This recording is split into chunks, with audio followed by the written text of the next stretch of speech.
Welcome everyone to the Phoenix Report. I am Jack Connor, and this has been something I've wanted to do for a long time, especially ever since I found out that they were making this movie. It's finally here. This is the Aquaman spoiler review. This is going to be a spoiler review. I literally just finished seeing it. It is Saturday, December 22nd, 2018, and I just got out of the theater. So this is a very fresh review. And with me is a guy I like to consider sort of my royal vizier, Seamus Pautz. It's good to be back, man. It's good to be reviewing a movie like as it came out. It is, and it's good that we're doing this, not necessarily like in my car. Yeah, exactly. I was intrigued by this movie when I saw the trailers. We were still kind of taking it in. Yeah, for sure. I'm still kind of processing it right now as we speak. I mean, and I've said this to you, but it's just like, I am so glad that an Aquaman movie got made. Yes. Because I don't know if this would have been possible, like, 10, 15 years ago. No, it really wouldn't. Like, back in the day, people always used to make fun of like the Aquaman character. And he was the guy who talked to fishes, and historically, Aquaman has been a little bit of a joke to like the casual fans who, right. Like even John, our buddy John Walters, he was like, really, like, what's Aquaman all about? Like, they're gonna make a movie out of that? Like, and I'm like, trust me. I've always been aware of the character, but like, it was really in the early 2000s when he was in the Justice League cartoon, where it's like I really was able to like sink my teeth into the character, and be like, oh wow, Aquaman's really cool, and just the concept of Atlantis, and just people living underwater and all this stuff. I'm like, man, that would just be amazing if they were ever able to do that in a live action movie. And sure enough, obviously this isn't the first. This isn't even the first live-action iteration of Aquaman.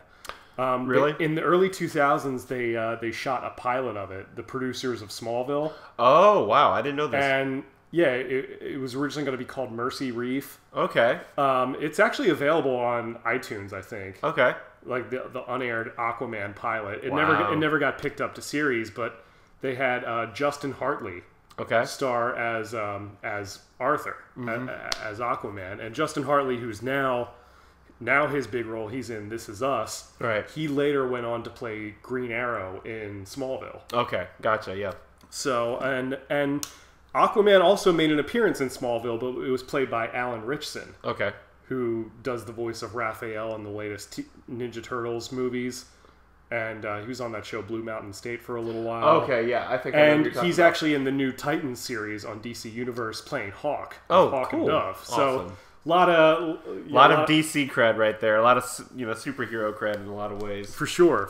So, but yeah, but I mean, this is obviously the first movie iteration of Aquaman. We've already seen him make an appearance in Dawn of Justice, Batman vs Superman, and in Justice League, obviously, where we really got introduced to Jason Momoa as Aquaman. And I mean, look, the DCEU, it's definitely had some bumps in the road. It's struggled for a little while. It started off, I thought, really strong in Man of Steel, which I still defend that movie. I still think that was incredible. It's a great Superman movie. I agree. Batman vs Superman certainly had its issues. We've talked at great length about that. Yes, has its good parts, but also really kind of got off the rails for a little bit. Justice League, I thought, was good. Yes, I thought it was a good kind of course correction in there. It definitely was as good as it could have been. It could have been. I really wanted it to be great. Yeah, and it wasn't great. Yeah, exactly. But it was good.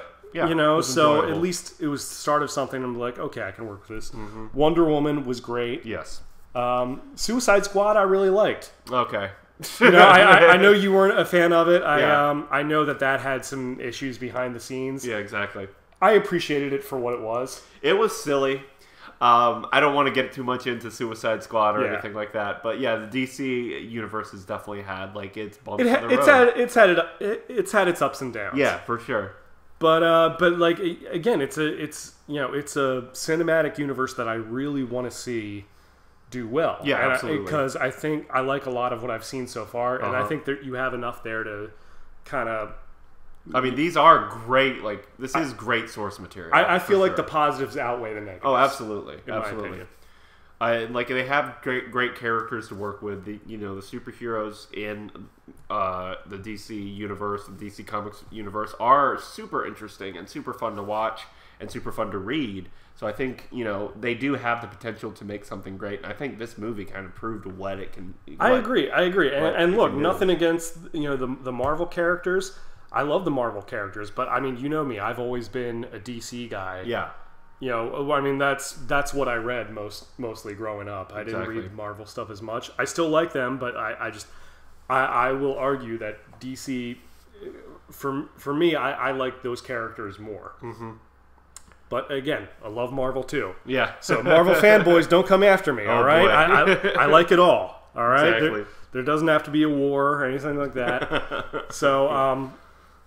Yeah, but I'm going into the history of the production. Apparently, as early as like 2004, they were trying to make an Aquaman movie. Oh wow! Warner Brothers was.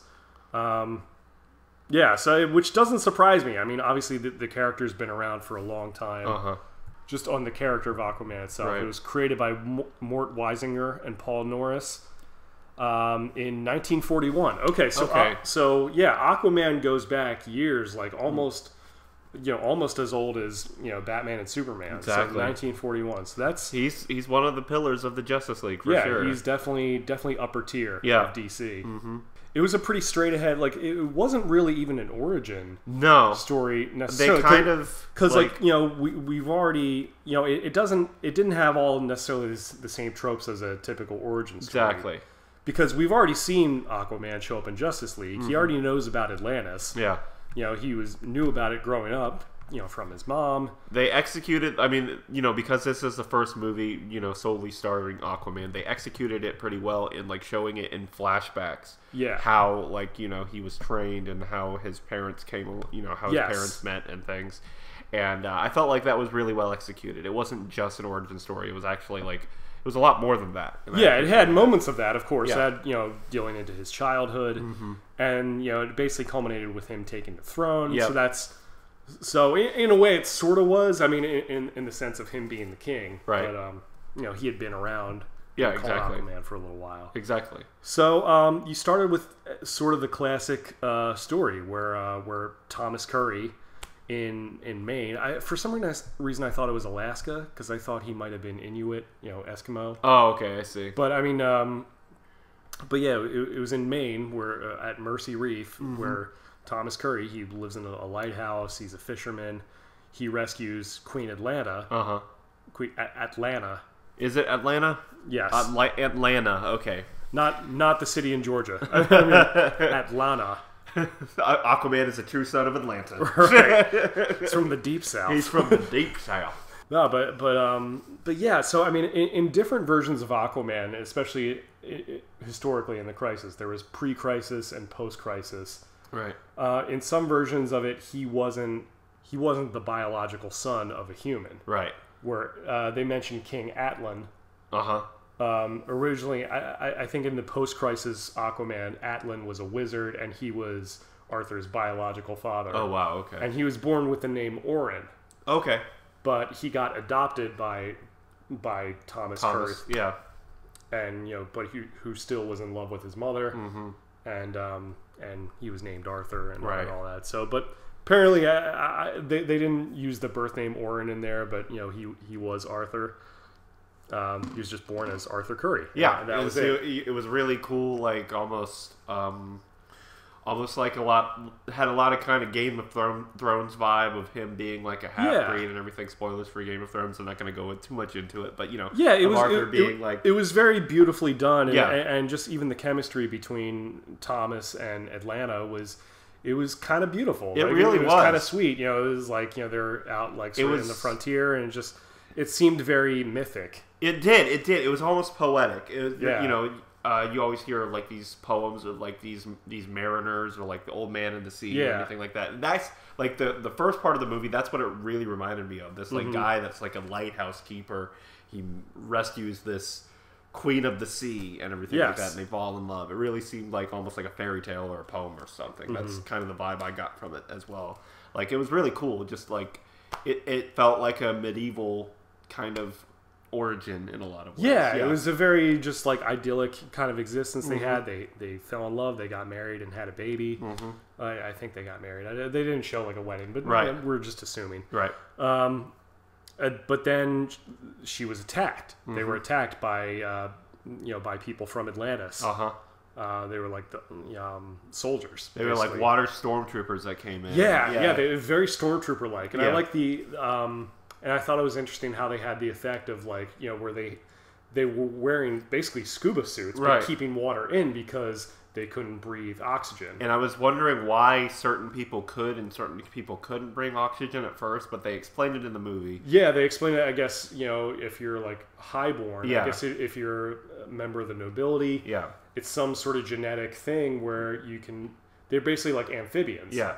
Where they can breathe oxygen and breathe underwater. Which makes sense because it's probably because they are, that it enables them to communicate with leaders of the surface world. Well. That's kind of how I justified it and everything like that. Yeah, I mean that was always something I was curious about because I always knew that Aquaman had certain powers and certain abilities, but I never really figured out, and again, I never really read the comics, but like I did a little bit of research on him, was that like I was always curious, like, okay, well, is everyone in Atlantis have his level of strength and speed or whatnot, or is he unique to that race? Right. It seems like he has like certain abilities that are unique to the royalty. And if in this one we're assuming that he's biologically half human, does he have less powers than someone there? But that wasn't really.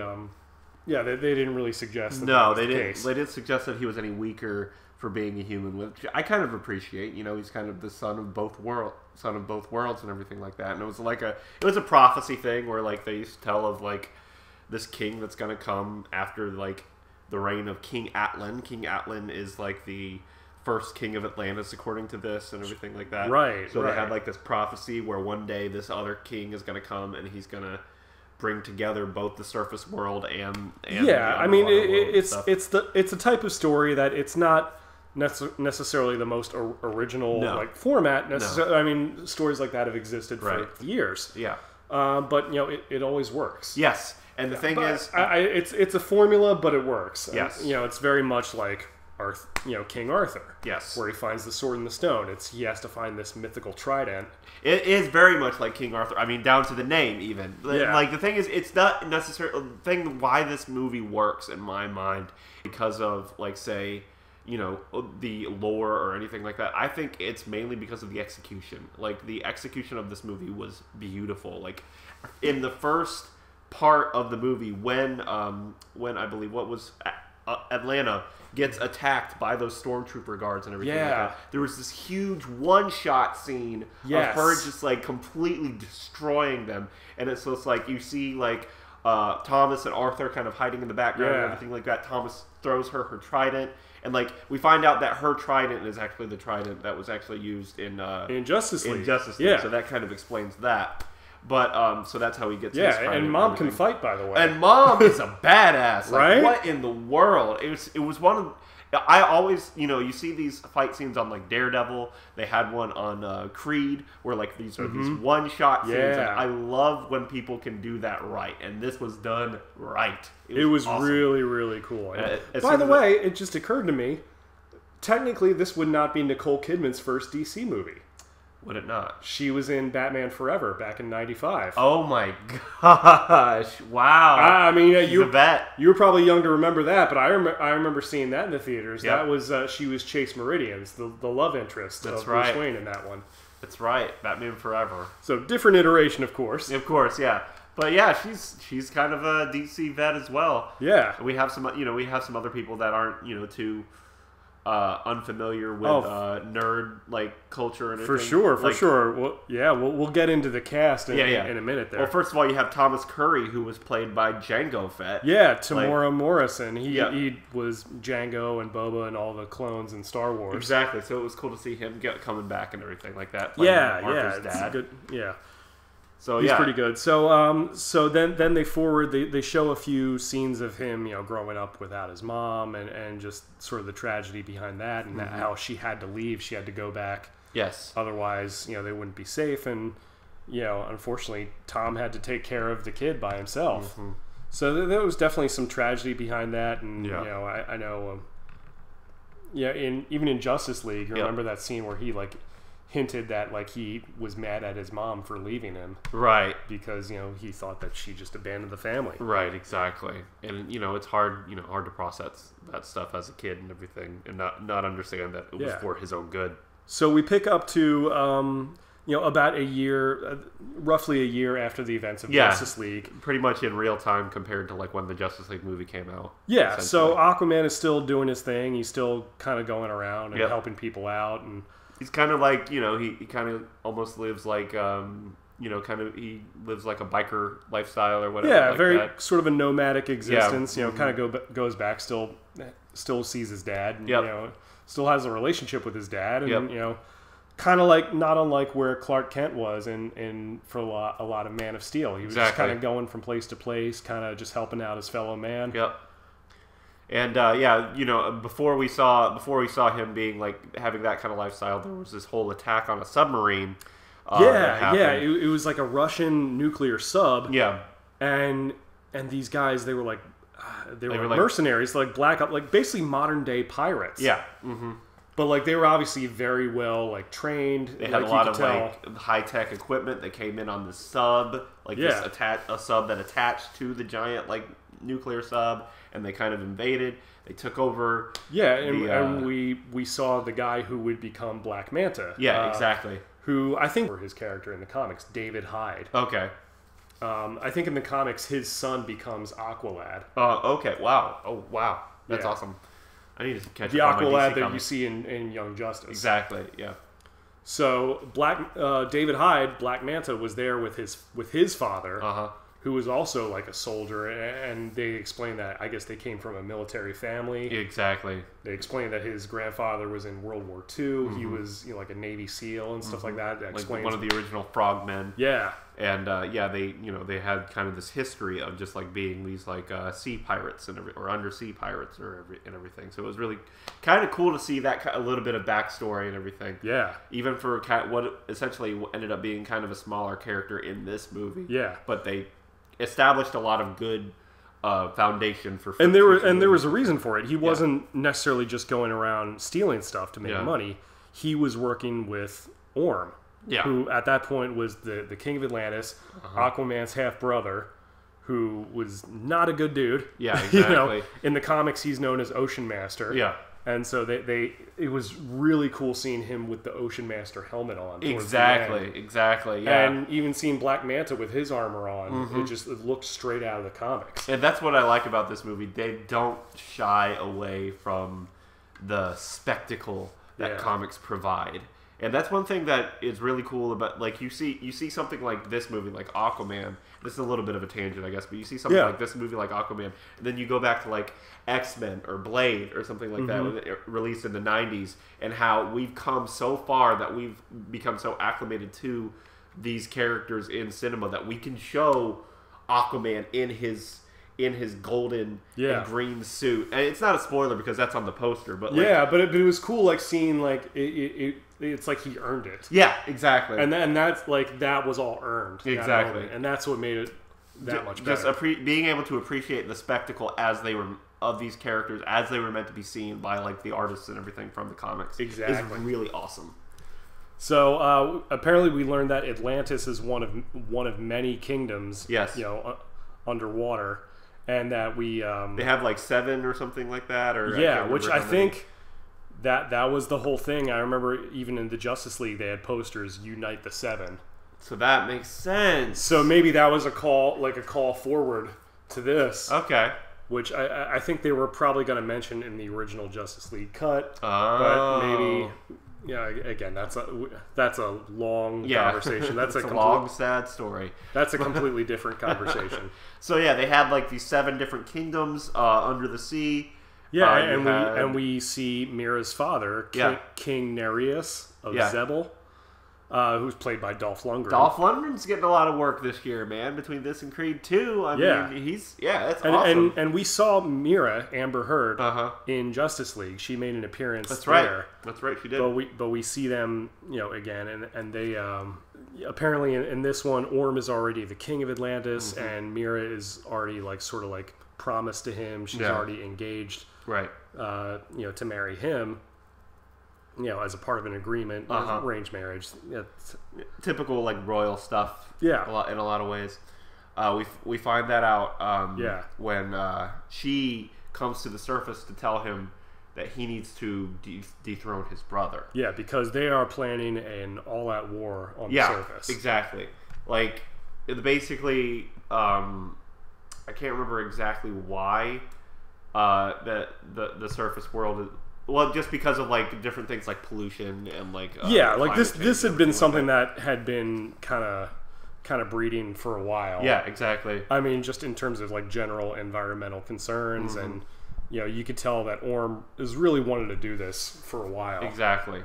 Just kind of a general kind of friction with the surface world, which makes sense. That's kind of been the issue between Atlanteans and surface dwellers in comics for a long time. Sure. But basically what happens is Arthur joins Mera after I think Orm starts an Orm attack. sends a huge tidal wave. Yes, exactly. Has already begun attacks, and you see clips on the news of different cities around the world. Basically, these tidal waves just wash up all the a lot of the trash that was collected in the oceans, and a lot of warships and everything. He just which is wild because I've heard that there are almost islands of garbage in the Pacific Ocean. Exactly. And stuff, which sucks to hear about. Yeah, I mean, if there were actual Atlanteans, they probably would be pissed off. Yeah, let's be honest. We'd probably be getting some real tidal waves and everything like that. So it makes sense. But so after that, Aquaman or Arthur joins Mera. I was really surprised that Thomas, his dad, wasn't killed. Yes, I was this is one of the first superhero movies I've seen in a while where the parents don't die. The parents don't die, and because really spoilers, but really even in the comics, I mean. You don't really hear that much about him. You just kind of assume that he dies when Arthur's young, but he's got a super healthy relationship with him, and he doesn't die in this movie, and I really appreciated that. The parents actually had a happy ending. Yeah, exactly. Yeah, it was crazy because I thought Atlanta got even in the recent animated movie Justice League: Throne of Atlantis, which is really good. Yes. Orm straight up kills his mom in that one. Mm-hmm.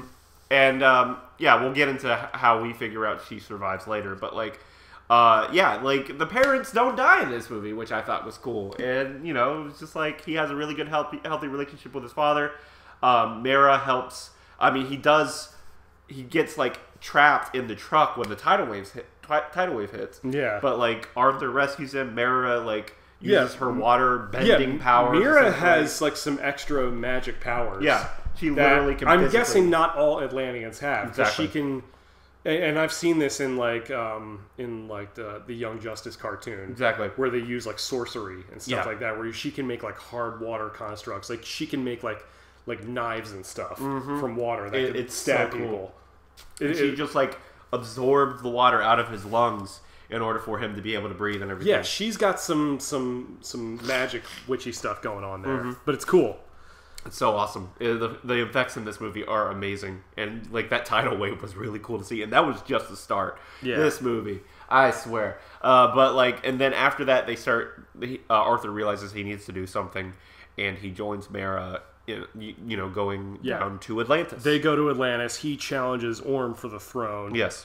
Orm ends up beating him pretty bad. Beating him soundly because he's totally out of his element. Yeah, absolutely, because Arthur is a great fighter, but up until now he's done most of his fighting on land. Yeah, even on the submarine. My jaw hit the floor when I first saw all the stuff of Atlantis, seeing the kingdom of it. It's look, nothing against Marvel. I mean, I love Asgard and Wakanda, but this puts it to shame. Atlantis is the OG hidden city. So it's just they did it. So they did it justice.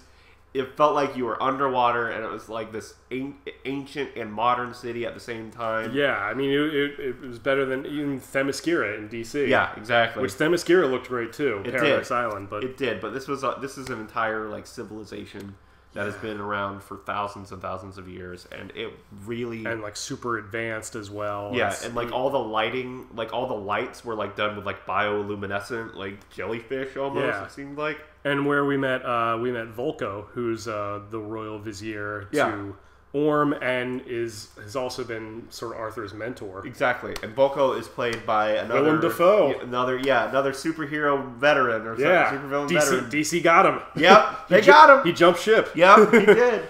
Obviously, Green Goblin. Yeah, he was the original Green Goblin in the Sam Raimi Spider-Man. Exactly, but like, yeah, I always love seeing him and stuff. Anyway, but he was like the Grand Vizier of King Orm, but at the same time, he was also training Arthur to defend himself. And just teaching him about his heritage. Exactly, and all that. He's the one who taught him to swim.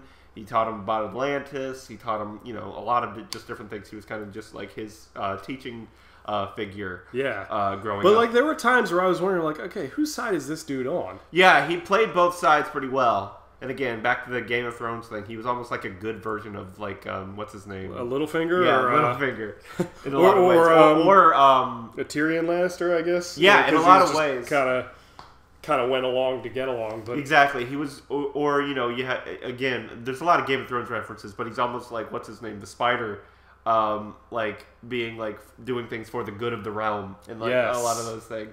And it's just speaking of which, I almost thought I heard Jason spout a little Dothraki. I know, it was so cool. Like when he was in the submarine and he's like he takes this pipe and I was like, that's got to be some Dothraki right there. Like it's got. He said something in some sort of language. Yeah, it might have been Maori. It might have been something, but it sounded really cool. Kind of gave me those Khal Drogo vibes that have been missing for a while and everything like that. So it was really cool to see. For sure. Yeah. For sure.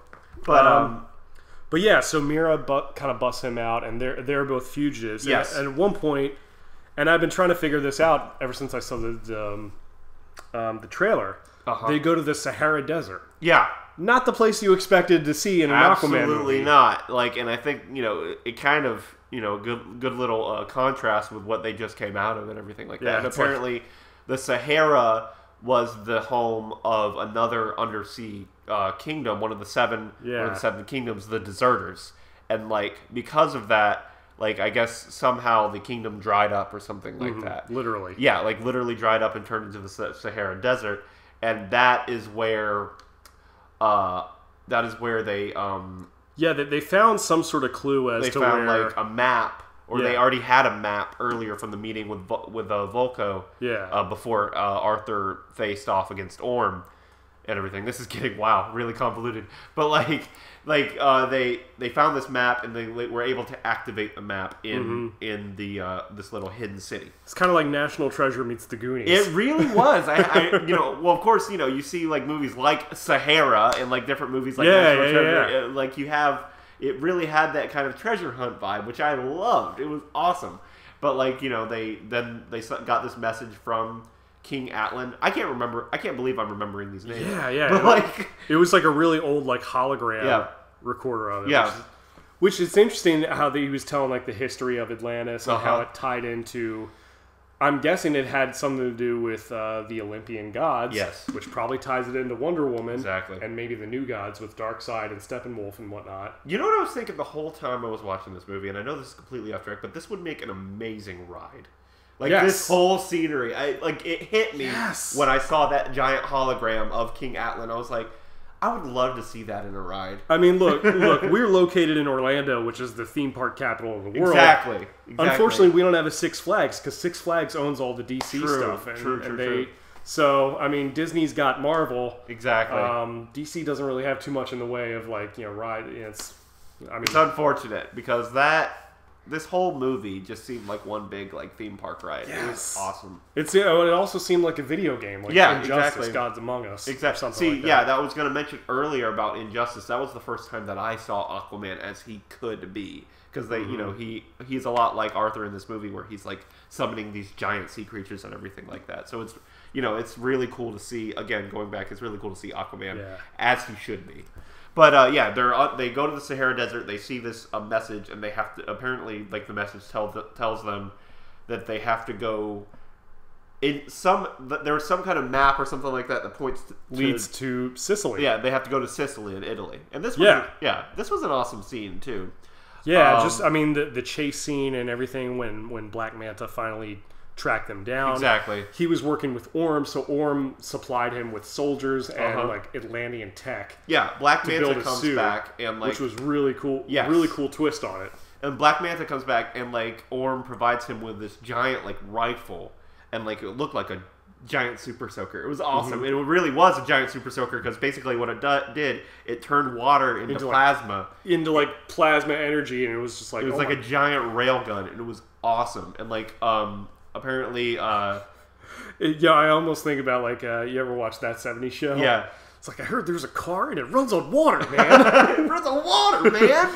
Yeah. Yes! I love that. But so Black Manta actually he actually modifies all of this stuff to make the Black Manta suit. Yeah. And everything. And because of that, he's actually now going after Arthur and Mera. And there's this huge, amazing chase sequence. And there was a lot of tracking shots in this movie now that I think about it. Because they had that one where one of the Atlantean guards was chasing after Mera, and he like crashes through the ceiling and just really like running, and he's literally just, like, through people's homes. Walls, and it's like the camera is following him the whole way, and it's so much fun. And he's like jumping over banisters and balconies and everything, like running through walls, and he catches up with her too, which is really cool. Yeah, and ultimately, like, there was this just big chase sequence, like on rooftops. And then, which culminates in, I think, a fight between Manta and Aquaman. Yeah. And it was so good. It really was. It's just, it's, it's interesting what you say. Like, the movie really flew by. It didn't seem long to me, but, like, there was so much going on. There was a lot going on. Because there was the scene where, like, they took the boat out once they beat Black Manta. Yeah. And they took a boat out to, like, the middle of the ocean because they were, still looking... Yeah, they were basically looking.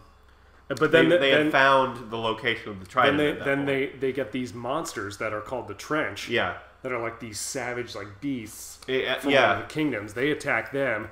That sequence was crazy. How they were like, following them underwater. It was some Lovecraftian horror shit, is what it was. Like it was like even at the beginning of the movie, like you see that book with that book. But I had assumed that. Yeah. Obviously, they had a pretty good shot of that book. I'm like, okay, that reference, that makes sense in there somewhere. There's some foreshadowing. There was definitely some foreshadowing for sure. And like basically, that book that was holding up the snow globe of this lighthouse in the first part of the movie was The Dunwich Horror by H.P. Lovecraft. Okay, which deals a lot with like I believe, like if I remember that book correctly, there's a lot of Lovecraft stories have to do with like these ancient race of sea people, like the great old ones and everything like that.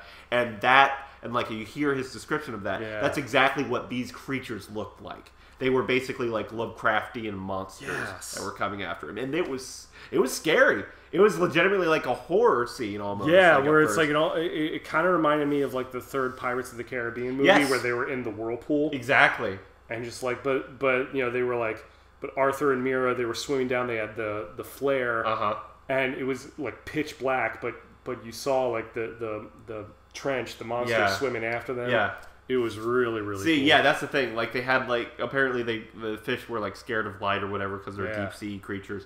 And so there was that shot where it was this movie and its camera work, man. I can't believe they made a live action movie of this. I know. Like, I've always been familiar with this. It's just like, man, I can't believe this got made. It's exactly what a great time to be alive. Exactly.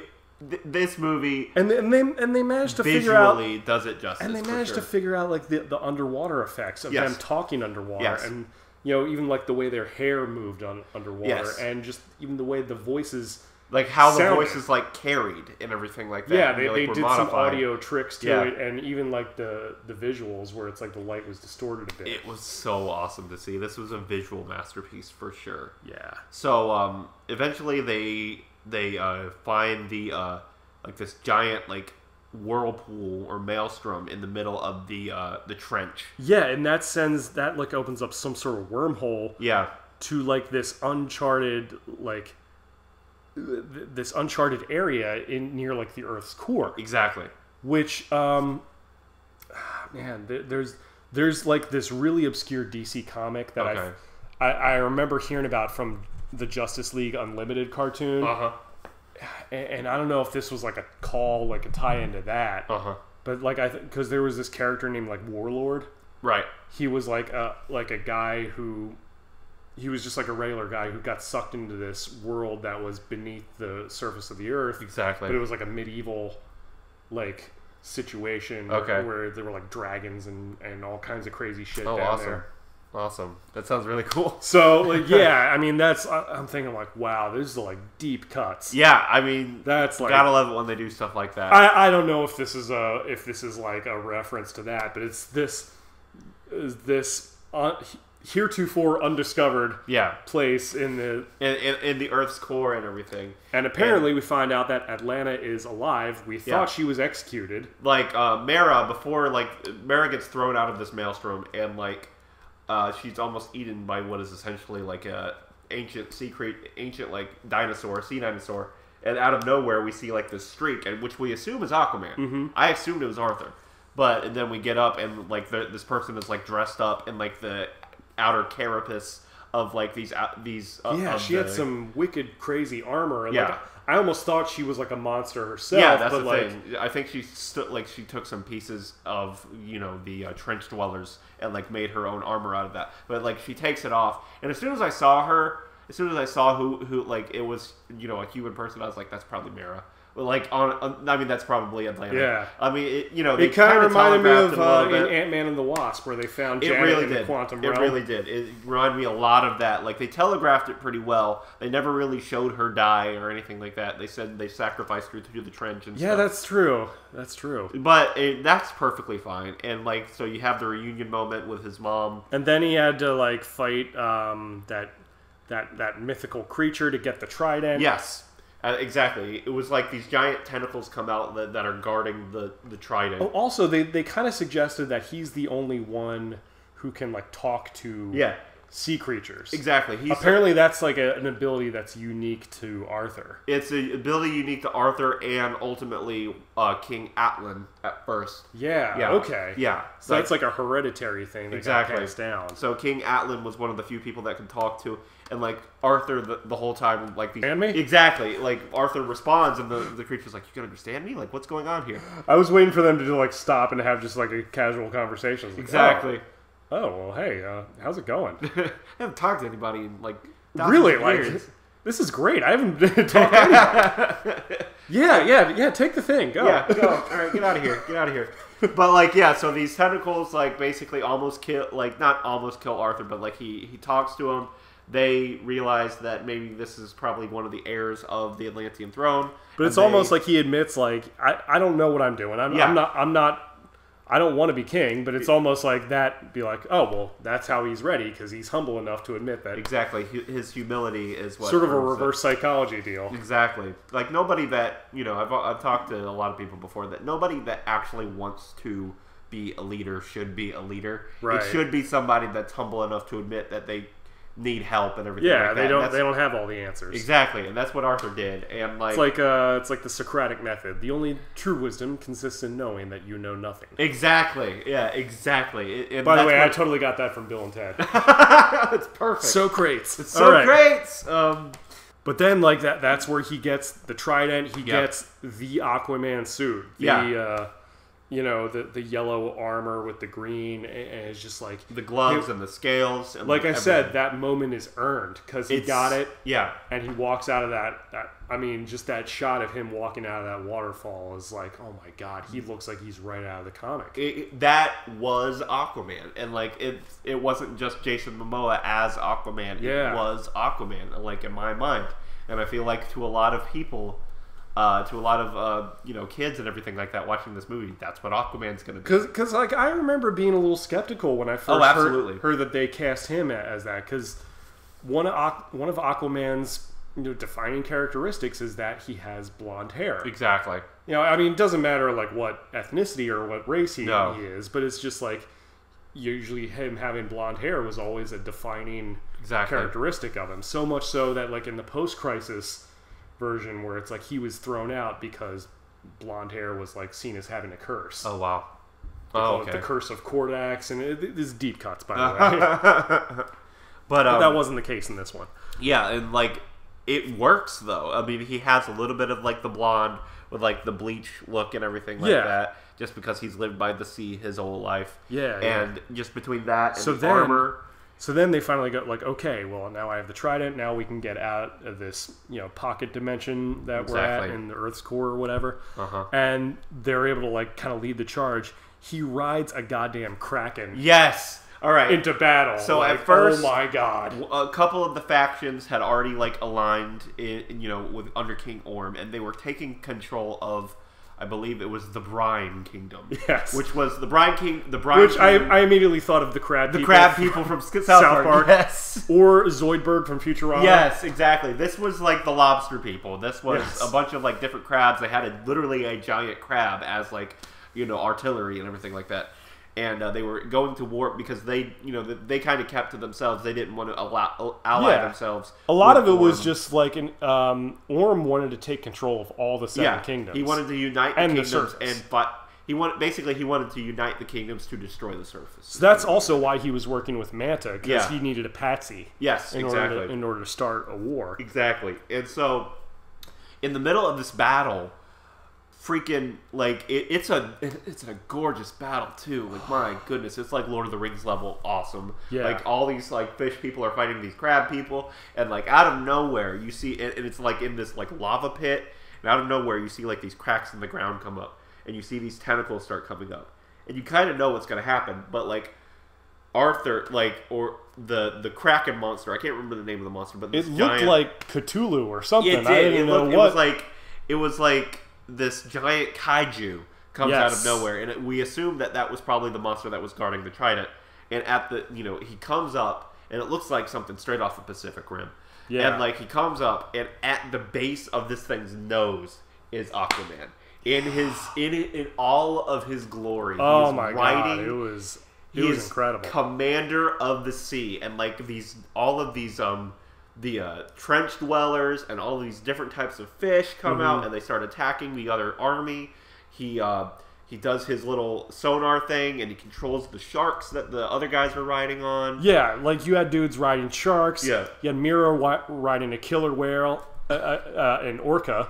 Yeah. And I was like, oh my god, Shamu for the win. Yeah, exactly. This movie went balls to the wall when it came to the battle scenes, and like it was nuts, and like it was just awesome to see just how epic in scale this movie really was. And like it really ultimate, like visually, I keep saying it, visually it's awesome. Then after it seems like Orm's army has been defeated, Arthur like swims up and like takes him to a platform or something like that. I think it was one of their ships that were like surfaced. Yeah. And like so they have like a final like epic battle on the surface rock. And by this time Orm is in like the full like Ocean Master out, you know, which is a really cool helmet too. I really like that. Like they made it work and look convincing. So and like Mara's father, who is another king of another kingdom, she finally kind of convinced him like, you know, you should not be working with Orm. Yeah. Arthur is the true king. Exactly. And so he's like standing by watching this final battle unfold. It was it reminded me a lot of Black Panther as well. Yes. Where it was just like these two leaders trying to take control and everything like that. They have a final battle. These two brothers. It's kind of like Thor as well. Yeah, like Thor exactly. And Loki, well, I mean, Black Panther, they were cousins, but still. Exactly. Like, yeah, exactly. And like, they have this battle. Arthur has the, Trident of Atlan, and he's fighting against Orm, and ultimately he breaks Orm's trident. Yeah. Like Orm did with his trident earlier in the movie while they were fighting. He breaks Orm's trident, and he ultimately has mercy on Orm and doesn't kill him. Yeah, which I was surprised. I was expecting Orm to get killed in this one. I didn't. Yeah, it's surprising how few people die in this movie. Yeah, it's kind of refreshing. It really is, honestly. After seeing so many like parents die and everything like that, seeing it's just like, and like it almost like after, like, and then afterwards, Orm's mom shows up because Orm is half brothers with Arthur, and so Atlanta shows up. She kind of says that you're misguided and everything like that, and he kind of softens up a little bit. Yeah, and it's like just kind of surrenders. And, which I wasn't expecting. I thought he was gonna like just stab his own mom. Exactly. Right there. I thought there was gonna be some betrayal, and then like there was almost like Arthur when they're taking him away. Like Arthur says, "When you're ready, let's talk." Yeah. And like I was like really surprised, and like there was this almost like this look of like understanding on Orm's face at the end, which I think is cool. It's like it's nice to add a little bit of layers to that. Exactly. And not make him completely one-sided. Exactly. It's just like he finally kind of sees the other side of things in a little way, and so they take him off to be imprisoned, and we don't see him. And what happens next? Yeah, then he pretty much takes control of the throne. Yeah. Atlanta returns and reunites with Thomas. Yeah. Oh, yeah. Which was just a really beautiful scene. Again, it's like almost as the conclusion to the poem. Like they show every day after Atlanta had to leave Thomas, like he would go out to the docks. Yeah, which is like, oh my god, that was just. It almost made me start crying right there. Yeah, like, it did. That's such a beautiful thing. And like he comes back, he's walking back from the dock after he had already gone back. Then he looks back one more time, and there she is. And like they reunite, and just kind of put like a perfect bookend on this movie. They reunite, and they still love each other. And you get that final shot of Arthur swimming through the kingdom and then rising up to the surface. Yeah, he gives like the classic superhero. Yeah, ending. the superhero, this origin story, last monologue. Who am I? Aquaman. I am Aquaman. He jumps up out of the water, has this freeze frame moment. It's beautiful. Yeah. I want to frame him. It almost looked like an oil painting. It did. It really did. I want to frame of that shot for sure. And that's the end. And yeah, and then they did have one mid-credit scene where Black Manta is rescued by. And I thought this was him. This is Dr. Stephen Shin. Yeah. Which I'm not familiar with the character. Apparently he's relatively new. I guess they added him in the New 52. Right. So within like the last 5 to 10 years. Uh-huh. I don't really know a lot about the... Yeah, he kind of has a little bit of a guest, like a small appearance during the movie where he's talking about these are Atlanteans that are doing this to our shores and everything. The actor who did him was Randall Park. Yeah. And he's on that show Fresh Off the Boat. Yeah. But he was also in Ant-Man and the Wasp. That's right. That's where I saw him. Jimmy Woo. Yeah. The DEA or the agent. Yeah. He was like the parole officer in that movie and everything. And I've seen him in a couple things too.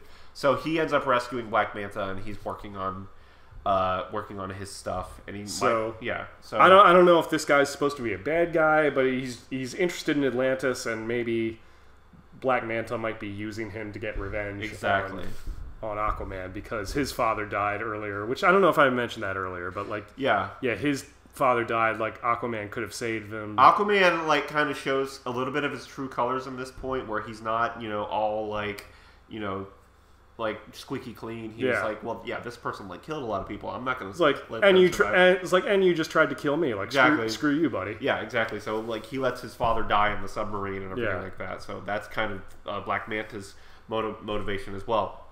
Yeah. But that was Aquaman. It was. Yeah, it's just again, I don't know how this movie is going to do. Ultimately, with general audiences, I think people are going to get a kick out of it. Yeah, I'm sure there are going to be a lot of people who just think it's silly and just don't get it because it takes place underwater, and it's definitely a leap of faith. It's a lot to You know, it's a lot to trust the audience with. It's a lot.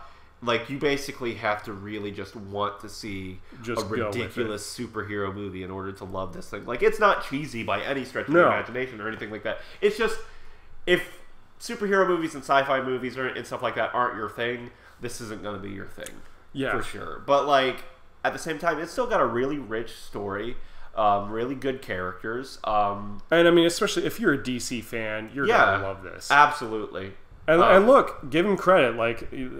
there hasn't been a movie like this really like that takes place underwater. That hasn't really been a theme. Like Marvel hasn't done it yet. Exactly. Because I mean, they have the Submariner. They could do it. You know, Namor, the Submariner. Exactly. I don't know if they have the movie rights to him yet. No, I think they belong to Sony right now. If I'm not mistaken, it's either Fox or Sony. I was curious how that worked out. But actually, I'm pretty sure it's Fox because Fox. How it works is, Fox owns Fantastic Four, and Submariner is an offshoot of Fantastic Four. I did not know. Yeah, it's owned by Fox. So eventually they'll get it.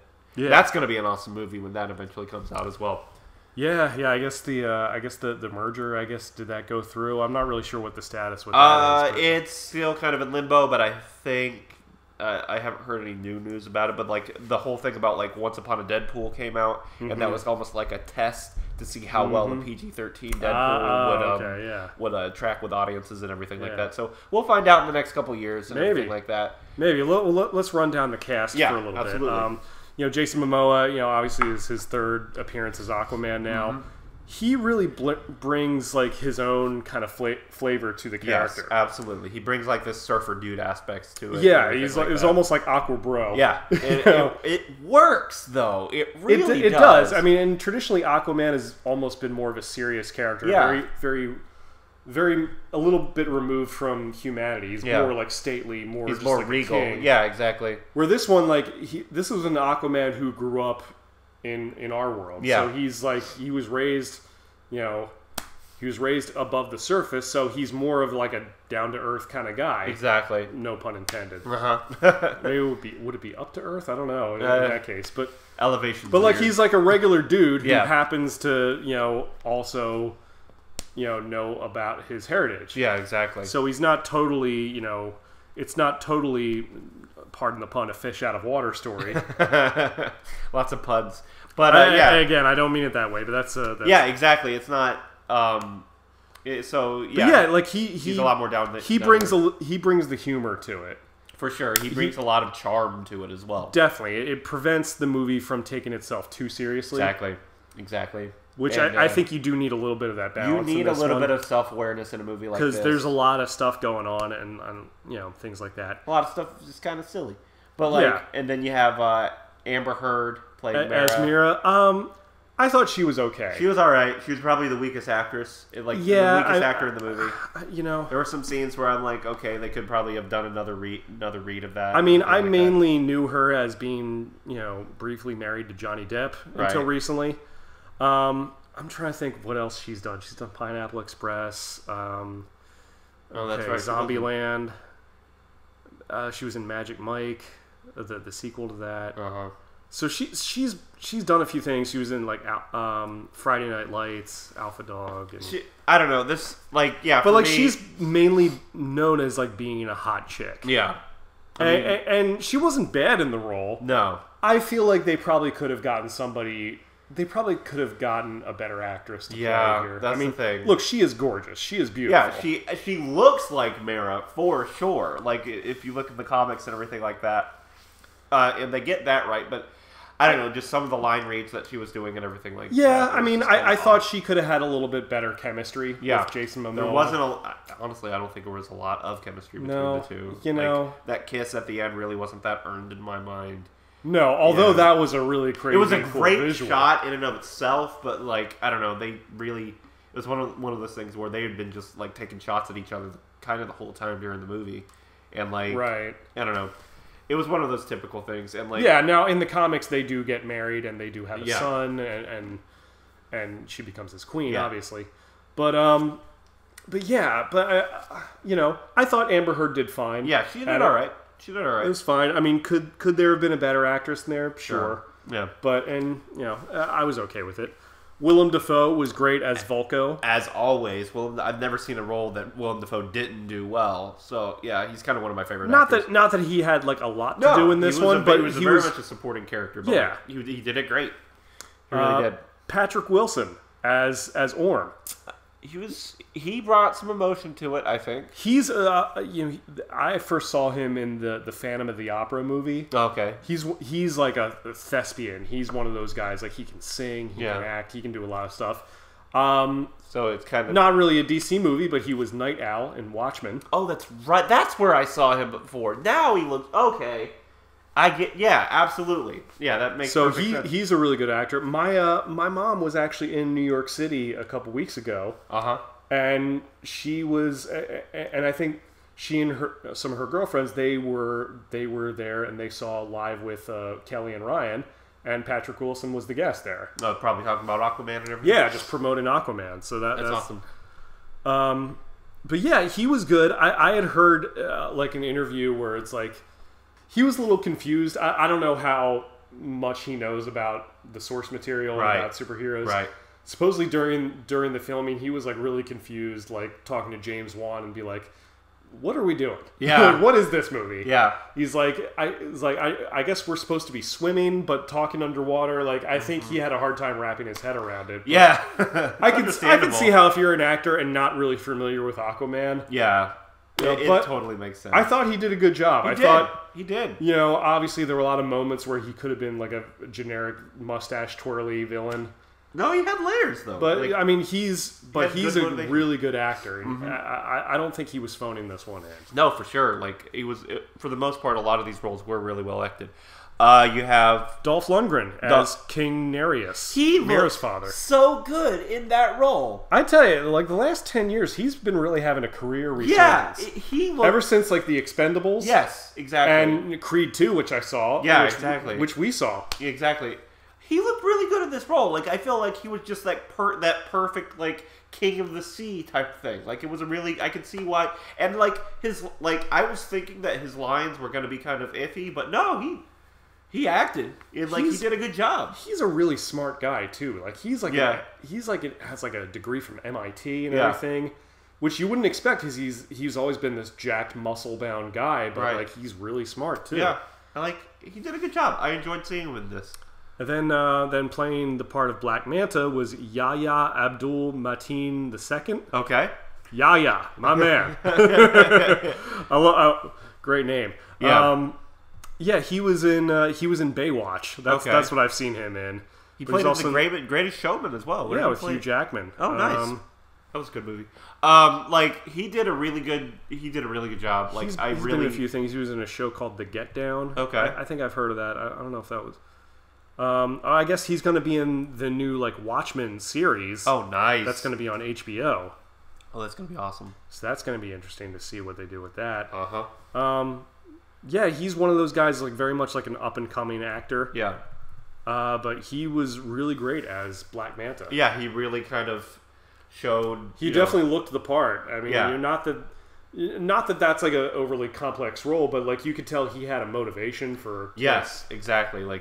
It wasn't like that. Yeah, Black Manta in the comics has had a lot of different. This movie's villains really, kind of in my mind, came above the whole typical superhero movie villain problem. Yeah, I think in the comics, in the post-crisis comics, Black Manta was an autistic kid. Oh, really? But then it became more of a militant racial thing.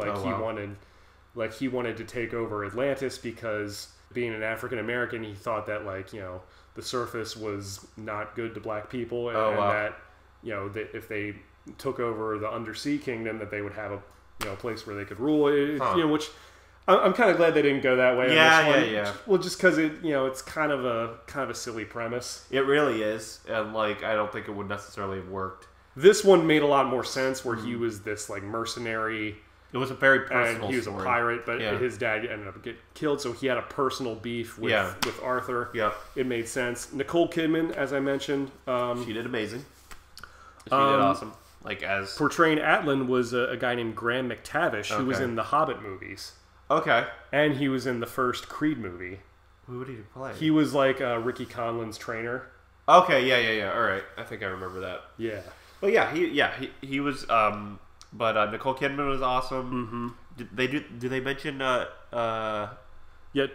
Tamora Morrison. Yeah, Tamora we mentioned he as Thomas Curry. Django Fett.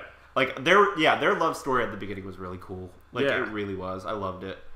It just like had again. I talked about it earlier, but yeah, it was probably one of my favorite parts about this movie.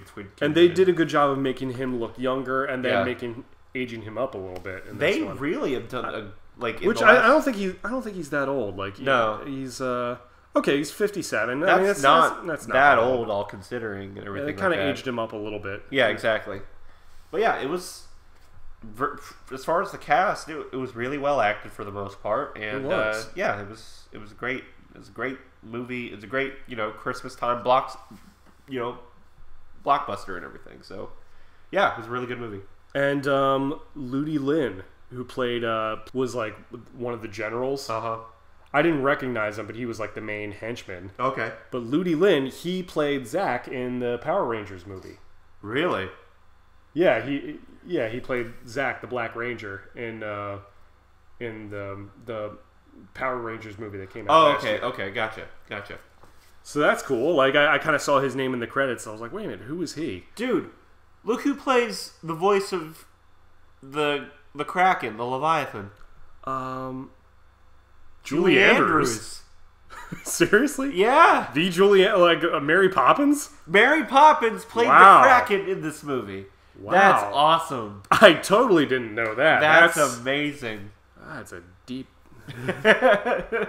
Real Julie Andrews. I mean, they modified her voice a little bit, but that's really cool. That's actually super cool. That's the best part of crazy. That's that's the best piece of trivia I've heard about this movie. Wow. Like, that's awesome. That's really cool. Yeah. Jaimin Hansu, I think, played like that Fisherman King, like the merman, the king of like the mer people. Yeah, they have. He does a lot of like stuff like because he was in Guardians of the Galaxy as well. That's right. Yeah, and he's also going to be in the Shazam movie as well, I believe. Is he really? Yeah. Mm-hmm. Oh, I guess he's playing. Is he playing the Wizard Shazam? Yeah. Or okay. Yeah. Yeah. I'm surprised we didn't get a little like Easter egg with that in the credits. Me too. I was hoping they would get like something that would have tied into that, but that's okay. I mean, I felt like we got as much as we needed with. I mean, it was for sure. I think so far. I mean, so far as of today, like, and it's December 22nd as we record this. I mean, it's it's doing pretty well. Yeah, I think it's grossed like 32.7 million in the States, and then I guess abroad it's doing really well. Right. So it's so like I think it definitely made its money already, and it's opening weekend, so that's good. I mean, it's opening against Bumblebee, the Transformers movie. So, right.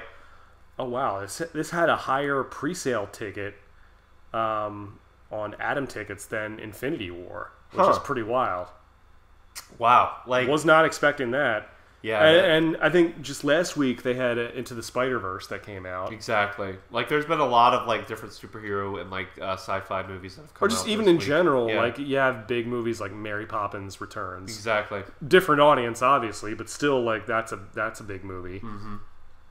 So yeah, it's got a lot to compete with, but I think it brings a lot to the table, though. Like 64% on Rotten Tomatoes. That's okay. Yeah, that's not bad. I mean, it's not great. It's not I would probably that's probably about where I'd put it. Like from when I saw it and everything like that. I can definitely see why people would say that and everything. Yeah. Like that.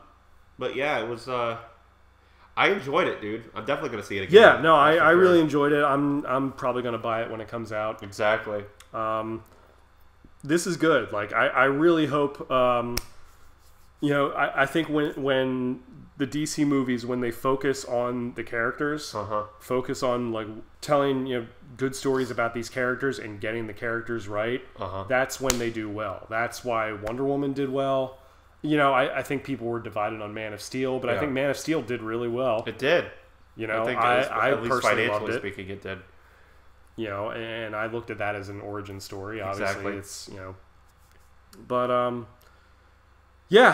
mean, I really hope this does well because I want there to be more DC movies. I want there to be more Justice League movies. Mm-hmm. I don't know what's going on with DC. They said, especially after Justice League kind of underperformed, that they've kind of taken a step back. They've restructured a little bit. Yeah. Zack Snyder stayed on as an executive producer on this one, but like I don't think he's even seen the final cut of Justice League. Oh wow. I mean, look, that happened at a bad time for him. His daughter. Yeah, it's hard to imagine. I mean, there was a lot going on with that. So, you know, I don't know who's in charge of DC Films right now. I want to say Jeff Johns. Hopefully he can kind of take the role as like the Kevin Feige figure. I think there's just a lot of corporate red tape. Yeah, there really is, because you're not dealing with a studio that is basically dedicated to comic book movies like Marvel. It's WB. Warner Brothers has historically had a lot of different cooks in the kitchen. Yeah, exactly. And I don't think there's like a unified vision for what the DCEU is. Yeah, like I mean, I think Jeff Johns is trying to be sort of like what Kevin Feige is to Marvel, but I don't think they're really giving him the reins. And also, I mean, he's more of a comic book guy. He's not really a filmmaker. Exactly. Although he has been involved with some of the TV projects, which, by the way, the DC TV shows are just killing it right now. DC TV shows and DC animated movies are awesome. They're all like consistently good, and I think they're coming out with a new one. I can't remember exactly what it is, but I think... I think that's one advantage where I think they have over Marvel's, is that they've had several different iterations of their characters, and they work. Yeah. You know, it's going to be interesting how Marvel, in like the next 10 or 20 years, deals it with when Robert Downey Jr. and the original actors aren't involved anymore. Yeah. If they're going to keep iterations of their characters going. It's going to be a new era for like the Marvel Cinematic Universe for sure. Like, you know, different. That's. But I mean, at the same time, I think if you've seen stuff like Spider-Man, they've shown that like people will accept multiple iterations as long as it's good. Exactly, that's the key. For some reason, like they've kept like Batman from showing up on some of the TV shows and stuff like that. It's just like, you know, just let them go nuts with it. Like you have those characters, and DC has the advantages. They have all their characters in-house. Like they can do that stuff. So it's, you know, I really want them to do well. Yeah. I want Marvel to do well. I want these movies to keep coming out. And I just realized we've been talking about this for over an hour. We could talk about this for 5 hours. We could. We're not going to, because I know you guys are listening. Thank you guys for sticking with us and letting us geek out about Aquaman. Yeah, this is the first time like I've really kind of felt like overwhelmed by a movie in a while and everything. And, like I really enjoyed it. I really enjoyed the movie a lot. I gotta give James Wan credit for directing this. Yeah, man. Let's see. I think he's a guy that did Fast and Furious movies, right? Yeah, Jeff Johns actually did had a hand in the story. Oh, good. But the screenplay was Will Beal, a couple of guys I don't know. But James Wan did Fast and Furious 7. Okay, so he's kind of the one responsible for. I think didn't James Wan do a Star Trek movie recently as well? No, Justin Lin did that, and he's a Fast and Furious guy. Justin Lin did Star Trek Beyond. Okay, and that was actually one of my favorite Star Treks as well. He's done a lot of like horror movies and stuff. Like, he's done I see. Insidious and the Conjuring 2. Oh, okay, I see. Yeah, he did. Yeah, he did both. That explains a lot about Aquaman now that I think about it too. Oh, and he directed Saw, the original Saw movie. So like, it's like Sam Raimi with the Spider-Man thing. Like Sam Raimi threw a couple like horror elements into the old Spider-Man things. Yeah. James Wan's a horror director, so there were a couple like jump scares in this movie as well. Yeah, so that's his deal. Yeah. So, as far as future DC movies, we know we have Shazam coming out. Yep. Down the pike. That for sure we know is happening. That's coming out in April. That's right around Infinity War time. That's going to be tough. Yep. But I hope that does well. That looks good. It looks like a fun one. Yeah. As Zachary Levi, as formerly Fandral in the Thor movies. Yep. He jumped ship. He's in Shazam. But beyond that, like I guess they're in pre-production already for a Birds of Prey movie. Yeah, Birds of Prey and the Fantabulous Emancipation of One Harley Quinn. That's the actual name of it. Okay, like I guess like again they're trying to fast track all these secondary characters. They need to focus on like the main ones. Exactly. How about another Man of Steel movie? Yeah, like let's get Batman and Superman. Let's get a Batman movie and a Superman movie. I think that's why people had issues with Suicide Squad. Maybe that because. you introduced a lot of like Batman villains without ever having them fight Batman. But I mean, I thought that was a good way of introducing them. Yeah. Don't get me wrong. I thought the characterizations in that movie, whatever you thought about the plot. Yeah. There were a lot of good character moments in that movie for sure. I'll admit that. Yeah. But everything else, like, I mean, they're filming the Wonder Woman movie. We know for sure that that's happening. Yeah, that's definitely going to happen. That's happening. Probably going to be really good too. It takes place in the 80s and everything. Looks like a fun time. Like, I don't know what's going on with the Flash movie. I don't know if that's still happening. Cyborg may or may not have his own movie. Right. We thought Matt Reeves was going to direct the next Batman solo movie. Yeah. Yeah, there's a lot of things up in the air with the DC universe right I don't know what's going on with Henry Cavill, with Ben Affleck. Yeah. I mean, there was possibly a Green Lantern Corps movie that was happening. But again, until... It's kind of the thing with the DC movies. Like, you'll hear a lot of the stuff that's, quote, in development. Yeah. There are probably scripts... Like, until they start actually shooting these things, I take them all with a grain of salt. Exactly. Absolutely. You know, and unfortunately, that's how it is, because stuff could change on a dime. It all like basically how they're doing it right now. It all depends on how each movie does, where they go from there. They're kind of waiting, and it's kind of like they're kind of taking a wait and see approach. Yep. To this. So hopefully this movie is kind of a good indicator that people want to see DC movies. They do. They just want to see good DC movies. Yeah. And that's kind of the trick. Like, it's just maybe this will like show like some of the developers and everything of the movies that like these characters do work if you do them right. And, yeah, they really do. Yeah, so we'll see, man. All right. I'm excited about it, though. All right. Well, anyways, you can always catch Seamus on. I know you just did another podcast recently, but you have your own podcast with your brother, the Silmaridiots. Yep. I have the Silmaridiots, Blue Collar Take on Tolkien. There's we sit around talking about Lord of the Rings and everything like that. I have a few episodes up of that. You can follow me on Instagram at CelticKraut75, and just hit me up if you want to talk about movies. Very cool. And you can follow me on Twitter at JackXConnor. Check out my band, Vertebreaker. I sing in a rock band in addition to doing all this. And thanks for subscribing and listening to the Phoenix Report. If this is your first time here, we do a lot of stuff. We do a lot of one-on-one interviews, a lot of music content, occasionally some pro wrestling stuff. I haven't done some of that in a while, but I've been dabbling into that business a little bit. I may or may not be involved with a new wrestling company here in Florida. More news on that as it develops. But yeah, I also sing in a rock band, Vertebreaker. Check us out, facebook.com/vertebreakerband. We do a lot of stuff here. Seamus has probably had more appearances on my podcast than anyone besides our buddy John. We've done a few Power Ranger episodes that I haven't released yet. Oh man, those are always fun to do. We've had a lot of fun with those. Yep. And we do a lot of movie reviews. Check out that and check out the regular episodes where I do standard interviews. I'm going to do one with this guy one of these days because he has an interesting story to tell. And so that's it. Thanks for listening. Thanks for subscribing. Make sure you share this one. Go back and listen to all the other episodes. And for the Phoenix Report, he's Seamus Pautz. I'm Jack Connor. We'll see you guys at the movies. Bye.